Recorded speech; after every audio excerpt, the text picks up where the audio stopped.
नदी किलकिला तीर पर उतरे परमहंस आए, दिन में सिरदार अक्षरातीत देख अपना ठोर सुपाए। किलकिला नदी है, प्रवाहित हो रही है, नदी का जल विषैला है। जब वो नदी के किनारे थे तो नित्य क्रिया के लिए जल चाहिए। उस युग में आजकल की तरह ये पाइपलाइन की तो कोई व्यवस्था थी नहीं। उस नदी के जल में जो कोई भी जाता था मृत्यु को प्राप्त हो जाता था। जैसे कभी ब्रज में यमुना का जल विषैला था, इस जागरण लीला में भी किलकिला का जल विषैला हो गया था। पौराणिक मान्यताओं के अनुसार वहीं लक्ष्मी जी बाट देख रही थी कि कब अक्षरातीत के चरण कमल पड़ेंगे और मैं पवित्र हो जाऊंगी। जो भील लोग, गौड़ लोग थे, वहां के मूल आदिवासी रहने वाले, उन्होंने देखा कि इतने हजारों लोग यहाँ क्या कर रहे हैं। वे दूर से ही चिल्लाते हुए आए कि या साधुजन, इस नदी का जल मत पीजिए, क्योंकि आप पिएंगे तो मर जाएंगे। लेकिन सुंदर साथ को तो अटूट विश्वास से श्री जी के चरणों का चरणामृत लिया और किलकिला नदी में कूद पड़े। सबने उस जल का पान भी किया, स्नान किया, क्योंकि उनको अटूट विश्वास था कि श्री जी के चरणों के चरणामृत से किलकिला का विष दूर हो जाएगा। आज वो समय तो नहीं है, ऐसा तो नहीं कोई किसी ने कहा कि पहले तू पानी पियो, पहले तू पानी पियो। सबको विश्वास है, क्योंकि सबने लीला देखी है। अब सब सुंदर साथ एक साथ किलकिला की नदी में स्नान करते हैं, सब कुछ उसका उपयोग होता है। अब महाराजा छत्रसाल जी को सूचना भेजी जाती है कि मैं आ चुका हूं। छत्रसाल जी मऊसानिया में उस समय होते हैं।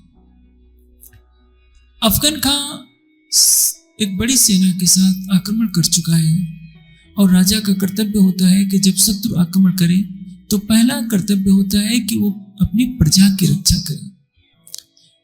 छत्रसाल जी कहते हैं कि धामधनी, यदि आप अपने चरण कमल यहाँ मऊसानिया में रख दें तो अति कृपा होगी, क्योंकि अफगान खां एक विशाल सेना के साथ आक्रमण कर चुका है।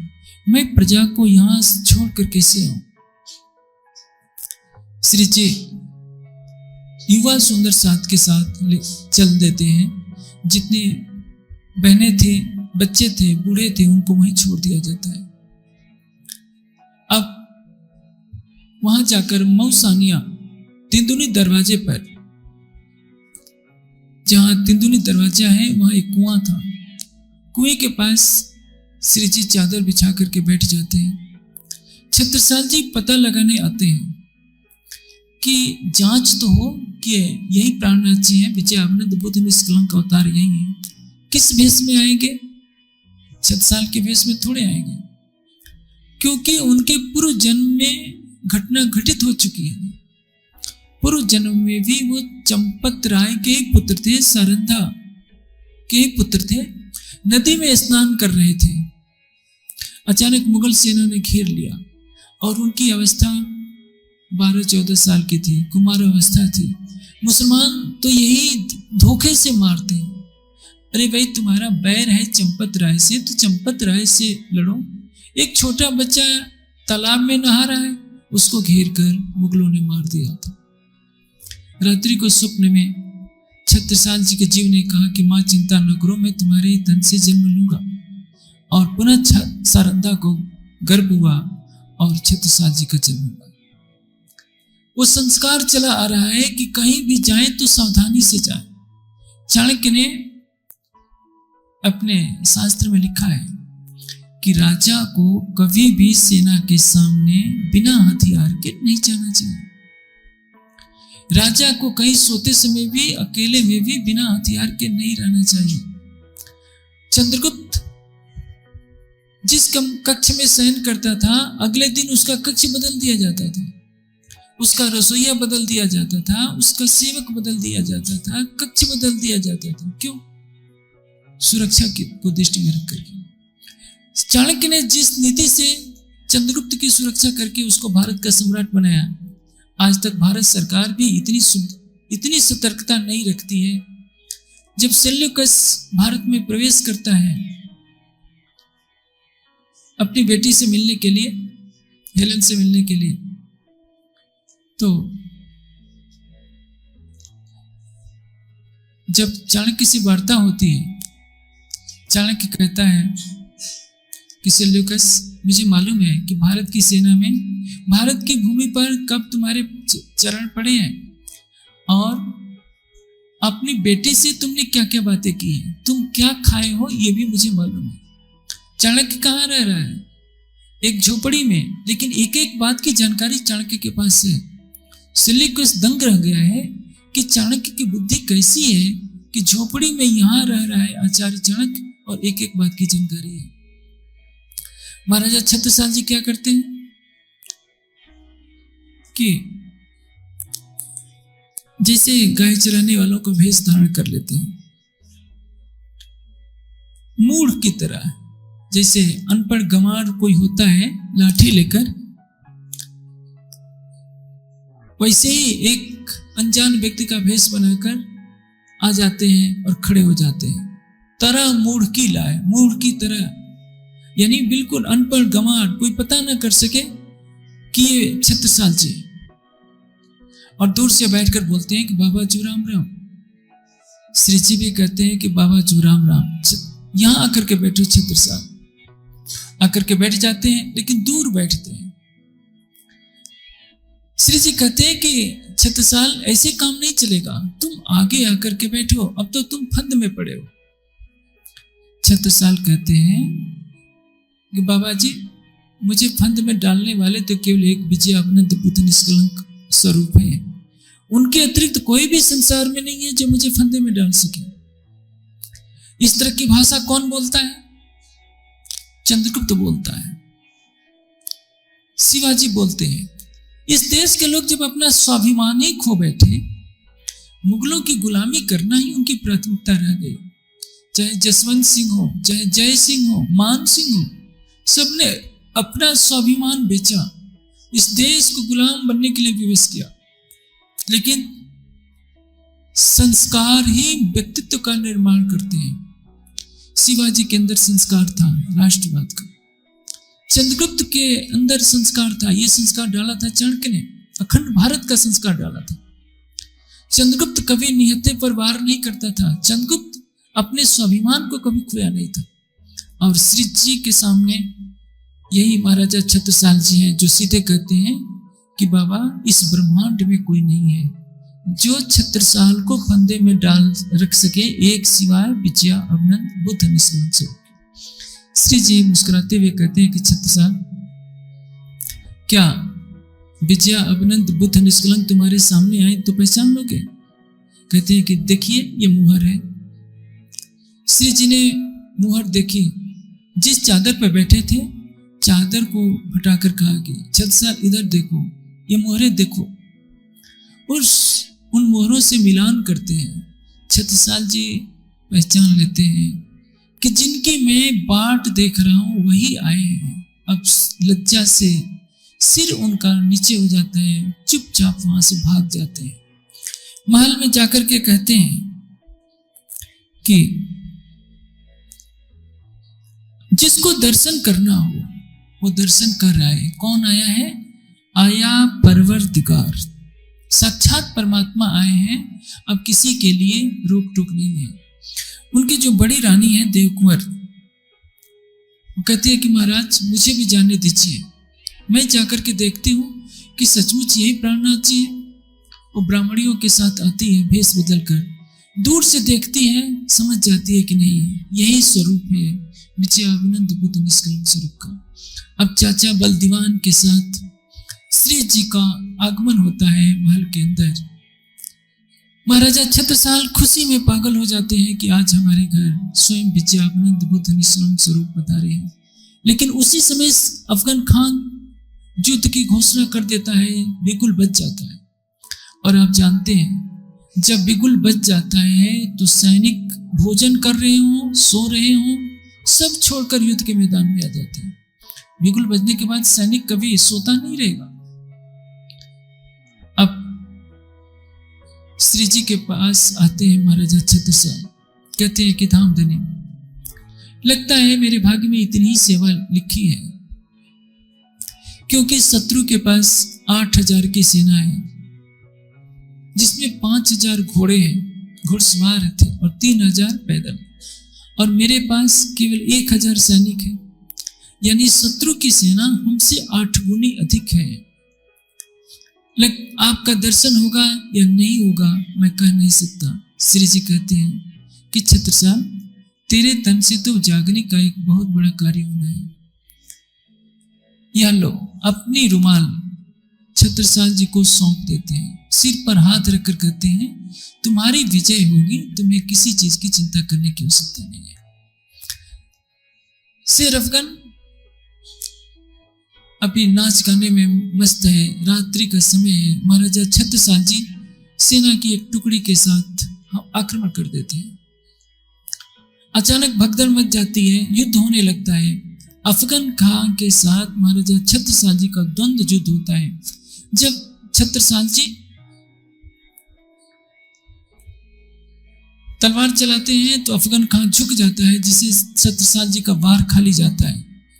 अब अफगन खां की बारी होती है। अफगन खां अपनी तलवार चलाता है, लेकिन ऐसा लगता है कि किसी ने पीछे से उसकी तलवार को खींच लिया है।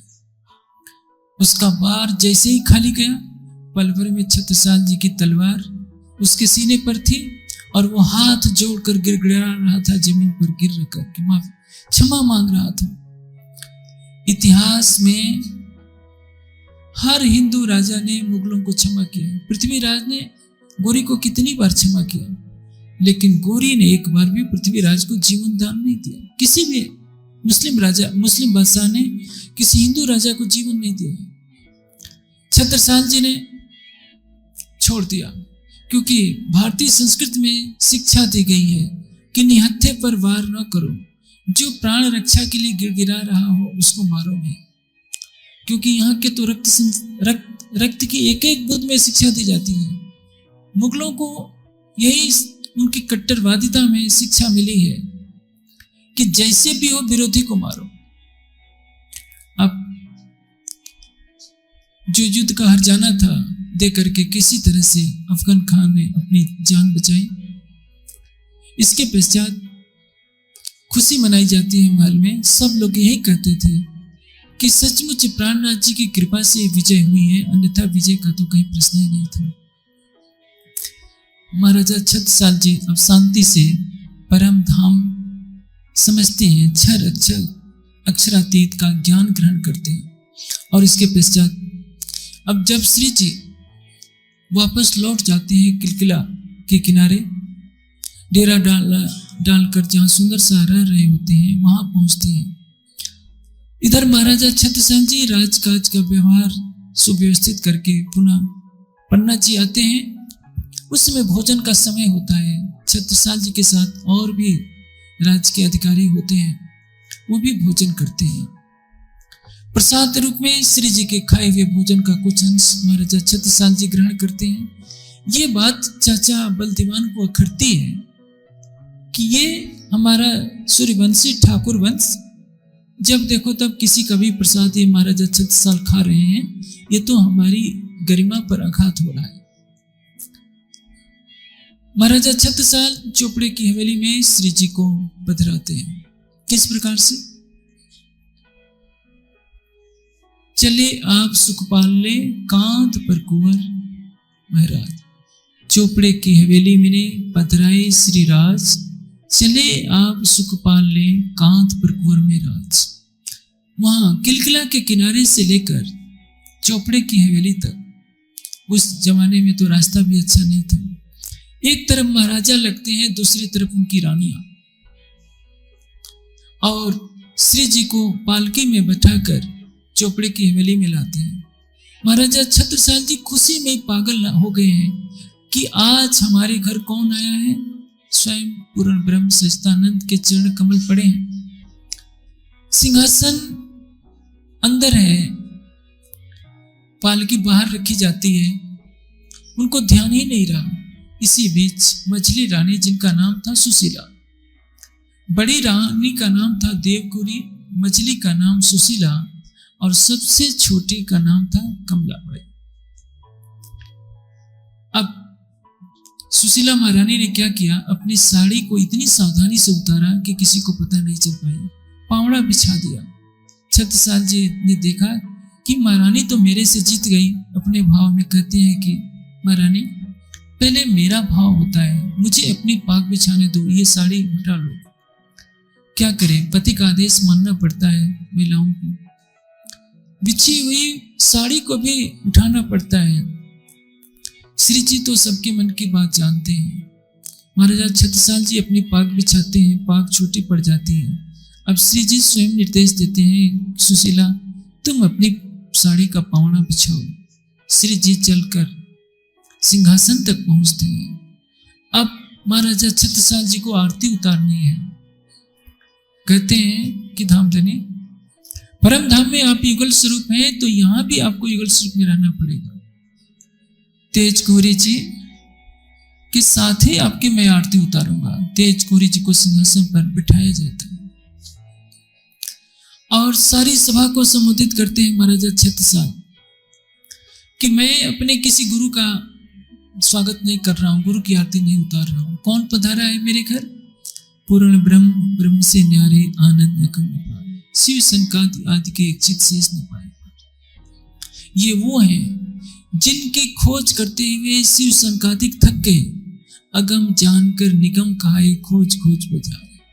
मेरी आत्मा को जगाने के लिए जान के मूलधनी अंगना अपनी सोघर आए हमारे। ये पद बनाया है महाराजा छत्रसाल जी ने और यही मानकर सबको संबोधित किया।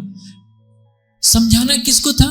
बलदीवान जैसे लोगों को, जिनके मन में पाप था कि छत्रसाल जब देखो तो प्राणनाथ जी का जूठन खा लेते हैं, जब देखो उनके चरणों में शीश झुका देते हैं। अभिमान तो बताया गया था क्षत्रियों को, स्वाभिमान नहीं सिखाया गया था। अभिमान और स्वाभिमान में अंतर है।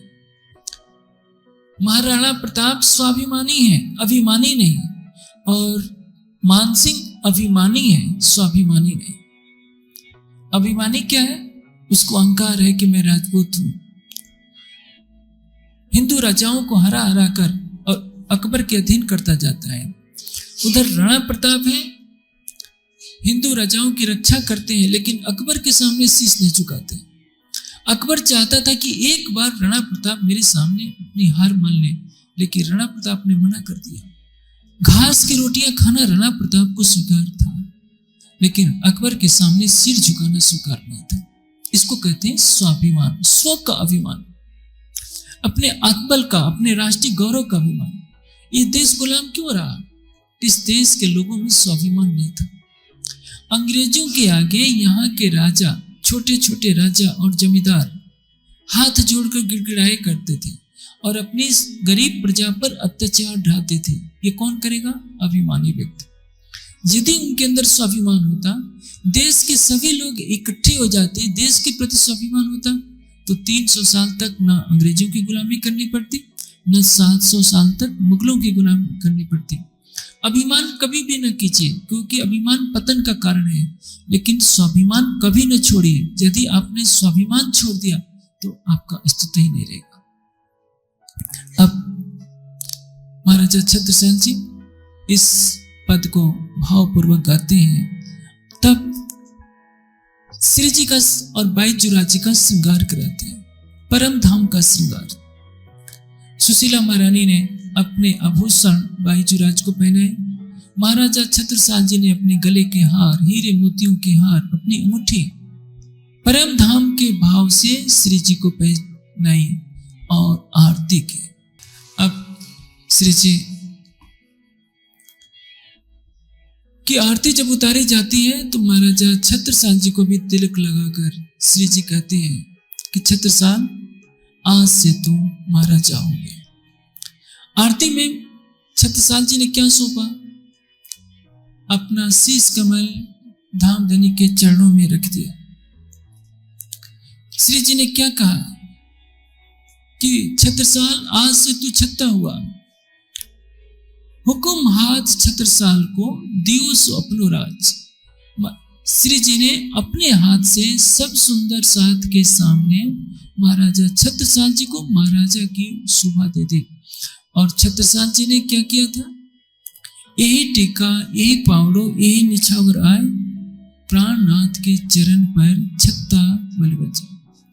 पहले दाता हम भये जो गुरु को दिनों शीस, पीछे दाता सतगुरु भये जो सब कुछ किन्नो बख्शीस। याद रखिए, संसार में कोई कितना भी बड़ा बुद्धिमान बन जाए, वीर बन जाए, किसी पथ प्रदर्शक के बिना नहीं बन सकता। एक बार देवताओं के राजा इंद्र को अभिमान हो गया। बृहस्पति सामने आ रहे थे, उनको इंद्र ने प्रणाम नहीं किया। बृहस्पति अदृश्य हो गए। उसी समय असुरों ने आक्रमण कर दिया।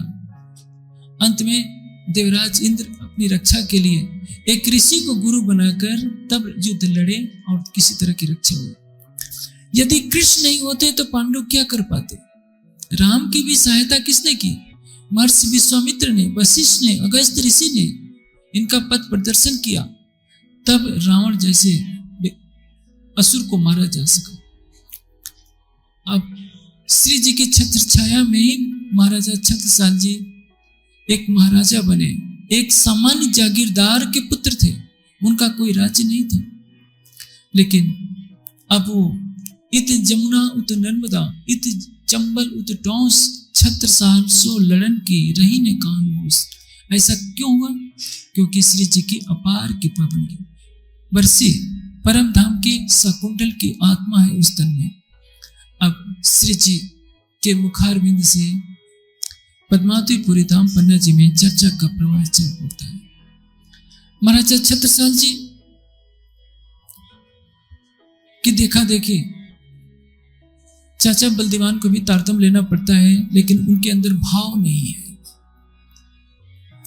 वो सोचते हैं कि ये छत्रसाल लगता है कहीं फंस तो नहीं गया है। उनके मन की दुविधा दूर कैसे हो, इसलिए एक तरीका अपनाया जाता है शास्त्रार्थ का। चाचा बलदीवान महोबे के कागजी अब्दुल रसूल को बुला करके लाते हैं। महोबे का कागजी अब्दुल रसूल कुरान का पारंगत विद्वान है। सारे जीवन उसने कुरान की शिक्षा दी है सबको। जब वो आता है तो उसका शास्त्रार्थ होता है। शास्त्रार्थ यानी वाद विवाद। उसका शास्त्रार्थ होता है लालदासी के साथ। एक तरफ महोबे का काजी अब्दुल रसूल, दूसरी तरफ लालदासी। वो अपनी सिखी अपने मुख से बखारने लगता है कि देखिए मेरी दाढ़ी के बाल सफेद हैं तो मेरा दिल भी सफेद है। जो कुरान में लिखा होगा मेरी जबान भी वही बोलेगी। लालदास जी कहते हैं कि बताइए काजी साहब, कितने तरह की पैदाइश है? अब्दुल रसूल बोलते हैं 5 तरह की। कुरान के 3 सिपारे में ये बात लिखी है। सारा अब पूछते हैं कि 3 सिपारे में दिखाइए, स्पष्ट नहीं कर पाते हैं। अब्दुल रसूल पुनः पूछते हैं कि आप ये बताइए, आप 5 तरह की पैदाइश में कौन सी है? इस पर अब्दुल रसूल को कुछ भी नहीं सोचता है कि उत्तर क्या दे। 5 तरह की पैदाइश कुरान के अंदर 3 पारे में लिखी है। तफसीर हुसैनी में इसकी विस्तार पूर्वक व्याख्या है, लेकिन कुरान में कई जगहों पर संकेतों में दिया गया है। कहीं पर ब्रह्म सृष्टि को अंगूर कहा गया है और ईश्वरीय सृष्टि को खजूर कहा गया है और जीव सृष्टि को घास कहा गया है। संकेत है कि ब्रह्म सृष्टि अंगूर है। तभी वाणी में भी दिया गया है, ब्रह्म सृष्टि मोमिन चले बिजली की न्यात, मुतकी भी घोड़े की बात। 1 हाथ की पैदाइश, 2 हाथ की पैदाइश, मूल इब्तिदाई की, खिलकत की और कुन्न की पैदाइश। कुन्न की पैदाइश क्या है? आदि नारायण के संकल्प एकों बहुश्याम से जो सृष्टि पैदा हुई, जीव सृष्टि, उसको कुन्न की पैदाइश कहते हैं। 1 हाथ की पैदाइश यानी मोहम्मद साहब के जो अनुयायी बने उनको 1 हाथ की पैदाइश कहा गया है, क्योंकि इनके पास केवल शरीयत और तरीकत का ज्ञान था। 2 हाथ की पैदाइश जो सतगुरु धन सिद्धेव चंद जी और प्राणनाथ जी के ज्ञान का अनुसरण करेंगे, उनके पास हकीकत और मारिफत का भी इल्म होगा। मूल इब्तदाई की कौन है? ब्रह्म सृष्टि। और आखिरी क्या है? खिलकत की। खिलकत यानी पड़ोस की ईश्वरी सृष्टि। ये 5 तरह की पैदाइश है। अब्दुल रसूल सोचते हैं कि किसको मैं मानूं? कुन्न की पैदाइश में कहूं तो मैं आम खलक में हूं, एक हाथ की कहूं तो समझ में नहीं आता है, 2 हाथ की कहूं समझ में नहीं आता है। हकला जाते हैं और कहते हैं कि इस प्रश्न का उत्तर तो केवल अल्लाह ताला ही जानता है। चाचा बलदीवान को शक होता है कि कहीं छत्रसाल जी ने पैसा तो नहीं खिला दिया। भरी सभा के बीच में बलदीवान ने कहा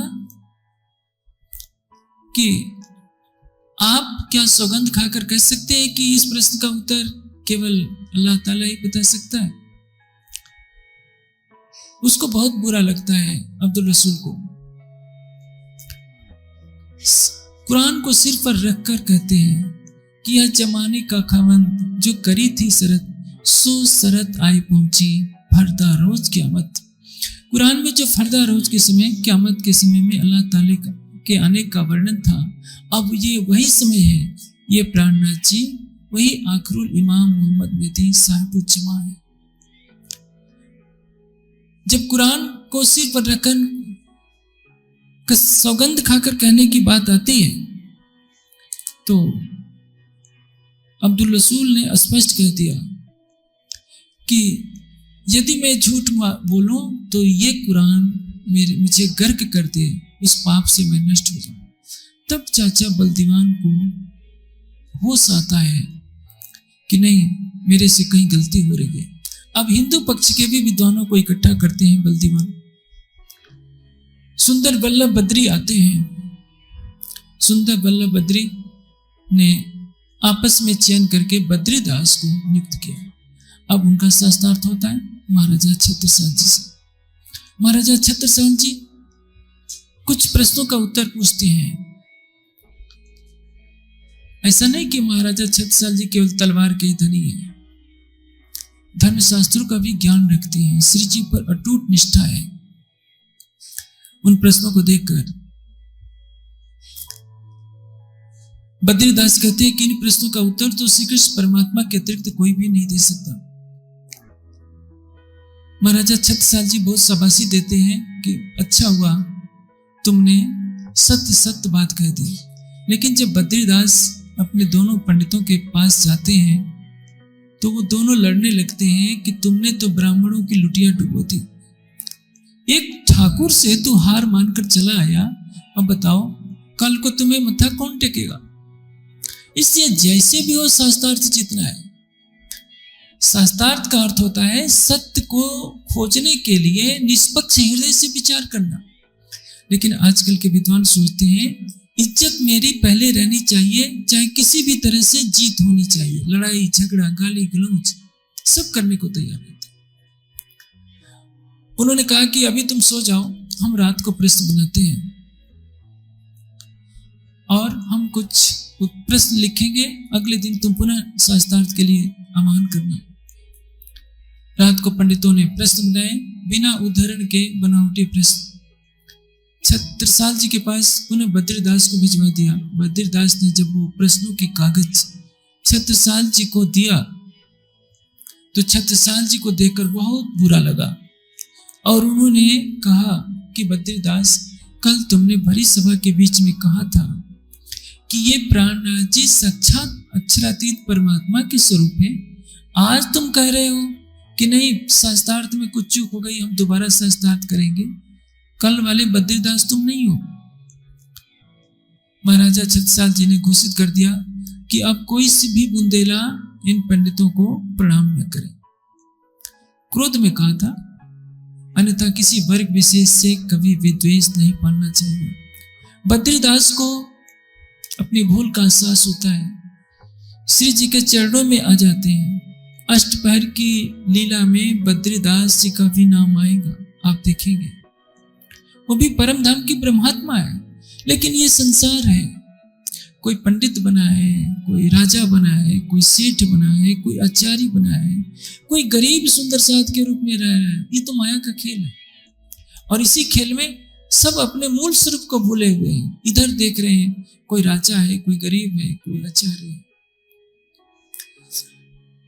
पुनः सब चलने लगता है। एक बार और घटना घटित होती है।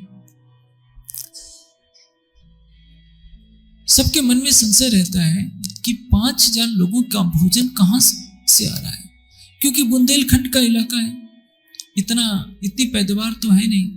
महाराजा छत्रसाल जी के पास कोई इतना धन भी नहीं कि सबके लिए भोजन की व्यवस्था कर सके। खुसर फुसर हो रही है कि लगता है कि प्राणनाथ जी के जो सुंदर साथ हैं लोहे को सोने में बदल देते हैं, और उसी से सारा खर्च आ रहा है। बात होते होते छत्रसाल जी तक पहुंचती है। छत्रसाल जी जाकर श्री जी से पूछते हैं कि धामधनी बताइए, इतने सुंदर साथ का खर्च कहाँ से आता है, क्योंकि मेरे पास तो इतना धन नहीं कि सब सुंदर साथ की मैं सेवा कर सकूं। श्री जी कहते हैं कि लालदास जी, सारी हुंडिया बही खाता दिखा दीजिए। ये मेड़ते का सुंदर साथ राजा राम और झांझन भाई सम्मत 1733 से लेकर अब तक लगभग 10 वर्षों तक मेड़ते के राजा राम और झांझन भाई ने हजारों सुंदर साथ की सेवा को स्वीकार किया। देखिए, यदि आप राज्य के लिए सेवा करते हैं तो कमी कभी नहीं होगी। उसकी कृपा है, वो देता है तो छप्पर फाड़ करके देता है, लेकिन विश्वास नहीं होता। राजा राम और झांझन भाई ने सेवा का व्रत लिया तो राज्य ने भी उनको शोभा दी। जितनी सेवा में खर्चा किया उतना बढ़ता गया। सुंदर साथ का मन तो संकुचित होता है। अपने घर शादी विवाह का अवसर पड़ता है, 50 लाख पानी में बहा देते हैं। उन सुंदर साथ को कहा जाए कि राज्य के लिए कुछ सेवा करो, कहते हैं कि क्या करें, अभी पैसे खत्म हो गए। लेकिन वो राजा राम और झांझन भाई थे। जब तक ये पृथ्वी रहेगी तब तक उनका नाम सुंदर साथ में अग्रगण्य रहेगा। जब परम धाम में भी जाएंगे तो वहां भी कहा जाएगा कि राजा राम और झांझन भाई ने 10 साल तक 1-2 हजार नहीं 5000 सुंदर साथ का भोजन वस्त्र सारी सेवा की थी। सेवा ऐसी चीज है जो आपको अखंड की तरफ ले जाती है, आपके अहंकार को दूर करती है। यदि आप सेवा नहीं करेंगे तो आपके अंदर विनम्रता नहीं आएगी, आप किसी पर समर्पित होना नहीं सीखेंगे। जब तक समर्पण नहीं आएगा तब तक आपके हृदय में राज्य के चरण कमल नहीं बैठेंगे। जब तक आप शरीर से सेवा नहीं करेंगे, अपने हृदय का अहंकार दूर नहीं करेंगे, तब तक आपके अंदर वीरा प्रेम कहां से आएगा। छत्रसाल जी ये सुनते हैं तो बहुत उन्हें लज्जा का अनुभव होता है कि मेरे जीते जी इतने साल से सुंदर साथ बाहर से सेवा कर रहे हैं, मैं कहलाने को महाराजा हूं, मेरे जीवन को धिक्कार है। दरवाजा बंद कर लेते हैं। दोपहर का समय हो गया है। उनकी सिसकियां महारानी सुनती हैं, लेकिन किसी में साहस नहीं कि दरवाजा खुलवा सके। चाचा बलदीवान से सभी आग्रह करते हैं। बलदीवान दरवाजा खुलवाते हैं और देखते हैं कि छत्रसाल का चेहरा आंसुओं से भरा है। बलदीवान ने महाराजा छत्रसाल जी को बचपन से संरक्षण दिया था। छत्रसाल के आंसू हो ये चाचा बलदीवान सहन नहीं कर सकते थे। कितना भी था कड़वा हृदय उनका, लेकिन अंदर से तो कोमल थे। छत्रसाल से कहा कि छत्रसाल तुम क्यों इतने दुखी हो। छत्रसाल ने कहा कि चाचा, जब से श्री जी हमारे राज्य में आए हैं तुमने हमेशा कोई ना कोई नकारात्मक बात कही है, कभी कुछ कभी कुछ। पिछले 10 वर्षों से अधिक समय से सब सुंदर साथ की सेवा मेड़ते से आ रही है। वहां के राजा राम और झांझन भाई परिवार की तरफ से सारी सेवा आती है। मैं कहलाने के लिए तो राजा हूं, मैंने तो कोई सेवा की ही नहीं है। छत्रसाल को साहस दिलाते हुए बलदीवान कहते हैं कि छत्रसाल तुम्हें निराश होने की जरूरत नहीं है। तुम तलवार उठाओ और सभी जितने हिंदू राज्य हैं, मुगलों के राज्य नवाब हैं सब पर आक्रमण करो और उनको कहो कि जो कर वो औरंगजेब को देते हैं वो तुम्हें दें और उसी कर से तुम सब सुंदर साथ की सेवा करो। छत्रसाल जी को ये बात सच गई। सवेरे सवेरे आकर कहते हैं कि धामधनी मैं सब सुंदर साथ की सेवा लेना चाहता हूं।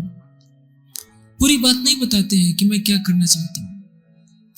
श्री जी से कहते हैं, श्री जी कहते हैं कि अच्छा कल तुम आना, अपना घोड़ा लेकर के आना। श्री जी कहते हैं कि देखो इस घोड़े को ले जाओ, शाम तक सूर्योदय से पहले जितना दौड़ा सकते हो उतना दौड़ा करके आओ मेरे पास। छत्रसाल जी वैसे ही कह देते हैं, करते हैं जैसा श्री जी का निर्देश होता है। अब महाराजा छत्रसाल जी जब घोड़ा लेकर के शाम तक आते हैं, श्री जी कहते हैं छत्रसाल जहां तक तुम्हारा घोड़ा दौड़ा है वहां तक की धरती हीरा उगलती रहेगी जब तक की पृथ्वी रहेगी, लेकिन शर्त यह है कि ये हीरा तभी मिलेगा जब तुम्हारे परिवार के लोग मेरे ऊपर श्रद्धा रखेंगे, अन्यथा हीरे कम हो जाएंगे। छत्रसाल जी कहते हैं कि धामधनी ये तो मेरी सेवा नहीं हुई, आपने मुझे हुक्म हाथ छत्रसाल को दियो सो अपने राज, आपने हुक्म की शोभा दी है मुझे, तो मेरा निवेदन ये है कि आप हथनी पर बैठिए, मैं सेना लेकर चलूंगा, जितने राज्य आएंगे सब पर आक्रमण करूंगा, सबके पंडितों को मौलवियों को इकट्ठा करूंगा और उनसे आपका शास्त्रार्थ कराऊंगा। आपको बिचा अवनंद बुद्ध निष्कलंक स्वरूप आखिरुल इमाम मोहम्मद महदी के रूप में जाहिर करूंगा और सभी राजाओं से, नवाबों से कहूंगा, सूबेदारों से कहूंगा कि औरंगजेब को कर देना बंद करें, वो मेरे राज्य में भेजें, उस राज्य से, उस धनराशि से मैं सेवा करना चाहता हूं। ये जो हीरे निकलेंगे ये तो आपकी कृपा का फल है, मेरी सेवा तो कुछ हुई ही नहीं है। छत्ता तेरे राज में धक धक धरती हो, ये कहावत पूरे बुंदेलखंड में कही जाती है कि जित तित घोड़ा मुख करे तित तित फत्ते हो, सारी धरती हीरा उगलने लगती है। आजकल तो बहुत परिश्रम से खोदना पड़ता है, पहले तो आसानी से निकल जाया करते थे, क्योंकि उस समय का राज परिवार प्राणनाथ जी पर आस्था रखता था। आज राज परिवार के लोग मांस और शराब में डूबे रहते हैं, उनको प्राणनाथ जी पर आस्था नहीं है। इसी कारण जो कृपा से हीरे निकलने का वरदान था वो उसका फल कम हो गया है। अब महाराजा छत्रसाल जी ऐसे ही करते हैं। कालपी में मौलवियों ने महजरनामा लिख कर दिया, स्वीकृति पत्र, सबने स्वीकार किया कि हाँ कुरान हदीसों के अनुसार आखिरुल जमा इमाम मोहम्मद महदी साहिब जमा ये प्राणनाथ जी है। इसी तरह से श्री जी जहां जहां गए सबने हार मानी और महाराजा छत्रसाल जी को अपना महाराजा स्वीकार किया। पूरे पद्मावतीपुरी धाम में संवत 1751 तक अंतर्धान लीला तक प्रतिदिन वाणी चर्चा का प्रवाह चलता रहा। परम धाम की चारों किताबें खिलवत, परिक्रमा, सागर, श्रृंगार का अवतरण वही हुआ, सिंधी का अवतरण वही हुआ, खुलासा का अवतरण वही हुआ और बड़ा क़यामतनामा चित्रकूट में उतरा था, छोटा क़यामतनामा भी वही उतरा, मार्फत सागर वही उतरा। अब सोचिए परम धाम का खजाना वही उतरा। वहीं बैठे बैठे सुंदर साथ ने इन नयनों से, भौतिक नेत्रों से साक्षात अक्षरातीत को देखा। जाको दिल जिन बात सो तासो मिले दिन विद, मन चाहिए स्वरूप हो के कारज किए सब सिद्ध। जिसके दिल में जैसी भावना रही प्राणनाथ जी ने उनको उस स्वरूप में दर्शन दिया। कोई युगल स्वरूप को देखना चाहता है तो श्री जी चर्चा कर रहे होते हैं, साक्षात युगल स्वरूप के रूप में देखते हैं। कोई कृष्ण के रूप में देखना चाहता है, श्री कृष्ण जी नजर आते हैं। कोई मोहम्मद साहब का रूप देखना चाहता है, मोहम्मद के रूप में नजर आते हैं। कोई सतगुरु धनीश देवचंद जी को देखना चाहता है तो सतगुरु धनीश देवचंद जी का रूप दिखाई दे रहा है। ये परम धाम की जागनी लीला 10 वर्षों तक वहां हुई। करसी लीला बरस दस तोड़ी, होसी हास विलास। ये अलौकिक लीला है इस जागनी ब्रह्मांड में। सृष्टि में आज तक कभी ऐसा नहीं हुआ था कि किसी ने इन नयनों से प्रत्यक्ष रूप में अक्षरातीत के युगल स्वरूप को देखा हो। अक्षर को भी यह सौभाग्य प्राप्त नहीं हुआ, नारायण को कैसे हो जाएगा? जब नारायण को नहीं तो ऋषि मुनियों को नहीं हो सकता था। लेकिन किसके भाग्य में आया? जिनके ऊपर परम धाम की ब्रह्म सृष्टि का अंकुर था, उन्होंने ये सौभाग्य पाया। महाराजा छत्रसाल जी ने पहचाना था अपने प्रीतम को। सात समस्त के बीच में जुगल धनी बैठा है, कहीं तुम साक्षात अक्षरातीत हो, हम जिन्ना तुम्हें बनाए। श्री ठकुरानी जी संगले पधारे मेरे घर, धनी बिना तुम्हें और देखे, सुने मिसल मातवर। इसलिए महाराजा छत्रसाल जी को अमीरुल मोमिनीन कहा गया, ब्रह्मसृष्टियों में सर्वोपर कहा गया, क्योंकि महाराजा छत्रसाल जी ने प्राणनाथ जी के स्वरूप की पहचान की और सच्चे हृदय से रिझाया। एक भोग में कहते हैं, छत्रसाल जी के पिया जी सुंदर बर अंते जान न देऊं, राखों में रसिक रमाए आप विविध सब बात सुख देऊं। मैं अपने प्राणेश्वर को कहीं भी जाने नहीं दूंगा और सच्चे हृदय से सेवा करूंगा। एक वर्ष के लिए जब चित्रकूट में भी ठहरना होता है, वहां के राजा के आग्रह पर बसंत सुर्खे के, तो भी अपनी महारानी को वहां महाराजा छत्रसाल जी भिजवा देते हैं, ताकि श्री जी की सेवा में किसी तरह की चूक न हो। इस ब्रह्मांड में अपने गुरु की सेवा बहुतों ने की है, उपमन्यु ने की है, आरुणि ने की है, एकलव्य ने की है, महाराजा पुरुषोत्तम राम ने की है, लेकिन छत्रसाल जी जैसा न कोई हुआ न कोई होगा।